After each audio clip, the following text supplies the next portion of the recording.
Good evening. I'm coming to you tonight from Port Douglas. I'm about an hour north from Cairns and about an hour south from Cooktown, where Cyclone Ita is expected to hit the coast within the next few hours. Now, let me bring you fully up to date with what's happening. About 2 hours ago, Ita was downgraded to a Category 4 cyclone system, but still, that is severe. That is what the locals have been calling a monster storm. Now, the projected path is for her to cross the coast at an area called Cape Flattery. That is just north of Cooktown. It is a very small population. It has already been evacuated.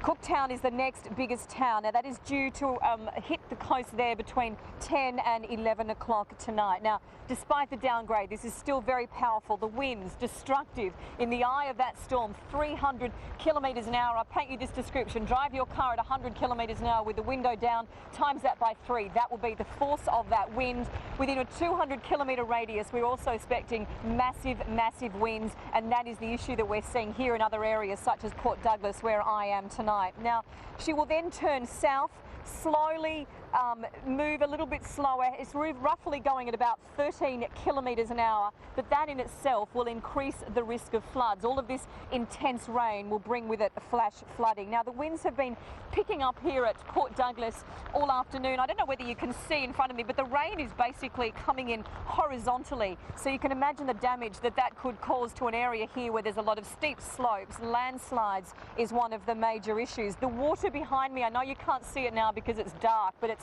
churning.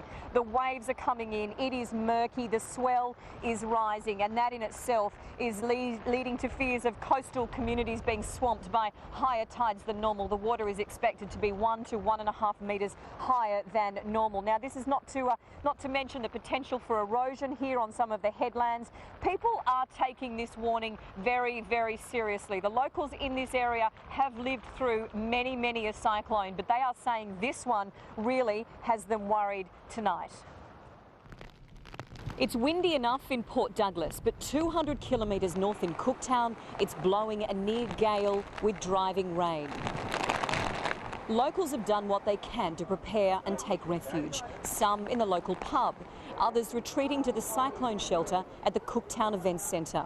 Come here because my house is unsafe, and I'm really worried. His house is pre-1985, when tougher building codes came into force. I think something terrible is going to hit us, and I hope we get out of it alive. A voice of gloom, or perhaps reality. A cyclone back in 1949 smashed Cooktown and left most of the population homeless. Many, like this storm chaser, think winds up to 300 kilometres an hour will be exciting. So I've actually got a harness and a rope to hold me down if I need to tie off on something. But it's not just the wind. A storm surge 200 metres beyond normal high tide is expected. With drenching rain, that means roads could be impassable, prompting Premier Campbell Newman to warn, if it's flooded, forget it. A warning being heeded down in Port Douglas. Locals here are nervous, but doing what they can to prepare. We've bought some food, we're just going to have to stick it out. Bought all the furniture in, we've got the water, we've got the food. And in case things really get rough, for medicinal health reasons. This man thinks his home is safe, but my concern is the cubby house I just built. Oh dear. Further south in Cairns, the weather was fine, but those clouds look ominous. Shop and bar owners at the marina are taping windows against flying debris, with sensible boat owners battening down the hatches and everything else.